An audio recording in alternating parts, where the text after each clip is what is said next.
My last video about the 7% rule for renting versus buying a home absolutely blew up. The response was overwhelming. Thousands of you commented, shared your own situations, and asked thoughtful follow-up questions. But one question kept showing up over and over again, in my inbox, in the comments, and even when I bumped into viewers at coffee shops. I get the home buying decision now, but what do I do once I actually have the mortgage? Should I aggressively pay it down, or should I invest that extra money instead? I get it. This is one of those questions that keeps people awake at 3 a.m., lying in bed, running mental calculations, wondering if they're making the right choice with their money. You have this mortgage hanging over your head, maybe $300,000, maybe $500,000, and every month you write that check, watching a huge chunk go straight to interest. Meanwhile, your friend from college won't stop talking about how much their index funds have grown this year. It is enough to drive anyone crazy.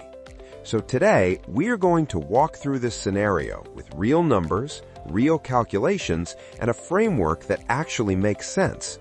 We'll look at 3 different scenarios and introduce what I call the F2 rule, the Freedom Fund rule. By the end, you will have a clear strategy for your own situation. Scenario setup. Imagine you just bought a home with a 30-year mortgage.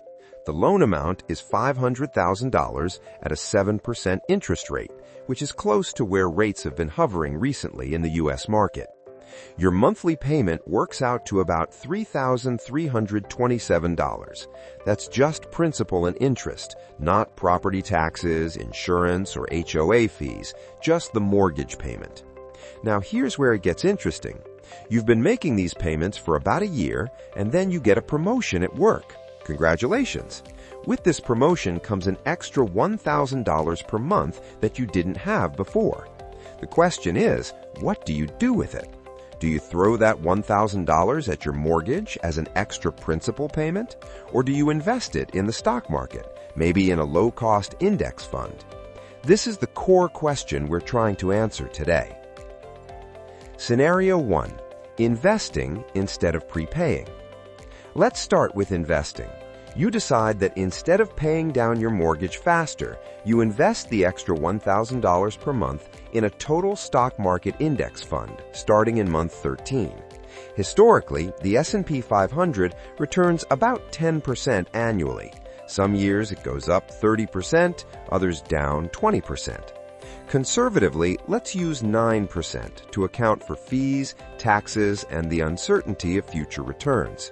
You also increase your investment by 3% every year to account for raises and inflation. This is sometimes called a step-up SIP. If you run these numbers for the remaining 29 years of your mortgage, your investment would grow to approximately $1.834 million. That's a serious nest egg, retirement money and financial independence money. At first glance, it seems like an obvious choice. Just invest and let compound interest work its magic. But hold on, we haven't looked at the other side of the equation yet. Understanding mortgage amortization. Before scenario 2, it's important to understand how mortgages actually work. This is where most people get confused.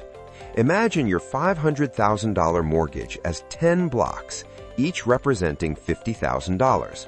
After 1 year, you might think your balance is down to $450,000. Wrong. After the first year, your balance is still about $496,000. You only paid $4,000 of principal.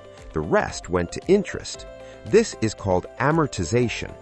In the early years of a mortgage, most of your payment goes to interest, and only a small portion reduces your principal. For example, in month 1, your $3,327 payment is $2,917 in interest and $410 in principal. 88% interest, 12% principal. Even in month 12, it's $2,894 in interest and $433 toward principal. After 5 years, you're still paying $2,710 in interest and only $617 toward principal. It is not until month 2142, more than 20 years into the mortgage, that your payments become more principal than interest. This is why banks love 30-year mortgages. They're extremely profitable. Scenario 2. Aggressive prepayment. Now, let's say you take that extra $1,000 per month and apply it directly to your mortgage principal. Every dollar goes toward reducing the balance, unlike your regular payment, where most goes to interest. By doing this, your mortgage, originally 30 years, is now paid off in 16 years and 3 months. You save $380,000 in interest over the life of the loan. However, we must account for the extra money you actually paid to achieve this. You made 195 months of extra payments, starting at $1,000 and increasing 3% annually, totaling about $238,000. So your net savings is $380,000 minus $238,000, which equals roughly $142,000. That's substantial, but far less than the $1.834 million from investing. Scenario 3. The Freedom Fund Rule, or F2 rule. Now here's the twist. When you pay off your mortgage early, you free up your full monthly payment, the original $3,327 plus the extra $1,000, totaling $4,327. Now you can invest this amount for the remaining years of the mortgage term. Investing $4,327 per month for the remaining 165 months at 9% annual return grows to approximately $1.186 million. Add your $142,000 in interest savings, and your total is $1.328 million. Compare this to the pure investing scenario, $1.834 million versus $1.328 million. Investing still wins by about $56,000. Considering risk, sequence of returns. Here's the catch. Stock market returns are volatile. Some years are plus 25%, others minus 35%. The order in which you experience returns matters. This is called sequence of returns risk. Mortgage prepayment is different. Paying down principal on a 7% mortgage gives a guaranteed risk-free return of 7%. No volatility, no sequence risk, and it's tax-free. That's actually phenomenal in today's market environment. How the F2 rule works. The F2 rule, or Freedom Fund rule, is simple. Do both.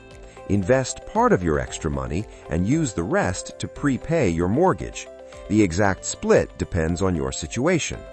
60-40 split, 60% investing, 40% mortgage prepayment, builds wealth while reducing debt. 50-50 split, balanced approach. Age-based split, younger people might do 70% investing, 30% prepayment. Closer to retirement, flip it. Interest rate rule. Mortgage greater than 8%, prioritize prepayment. Less than 4%, prioritize investing. Between 4 and 8%, do both. For example, using a 50-50 split, invest $500 per month, growing 3% annually. Prepay $500 per month, growing 3% annually. The mortgage is paid off in 21 years. You save $198,000 in interest, spend $119,000 on extra payments, netting $79,000. Investments grow to $842,000 plus the $462,000 from investing freed-up payments after mortgage payoff. Total, $1.383 million. Prioritize prepayment. High interest debt, over 10%. Approaching retirement, less than 10 years. Job instability or uncertain income. Stress or anxiety caused by debt. When to prioritize investing. Very low mortgage rates, 3 to 3.5%. No emergency fund, 6 to 12 months recommended. Not contributing to retirement accounts. Young and time on your side. Final thoughts. Personal finance is personal. The F2 rule isn't a one-size-fits-all formula.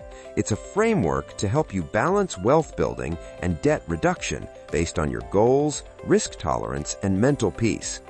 Money is not just about spreadsheets. It's about sleep, stress, and the story you tell yourself about life. Some people sleep better investing. Others sleep better debt-free. Neither is wrong. Before using any mortgage calculator or investment app, sit down and define what financial freedom means to you. Once that's clear, the math becomes much simpler. Do what aligns with your life. Invest, prepay, or both, deliberately, intentionally, with full information. There isn't a single right answer. There is only your answer. And yes, even I still wrestle with this question every month. Like, subscribe, and turn on the bell icon.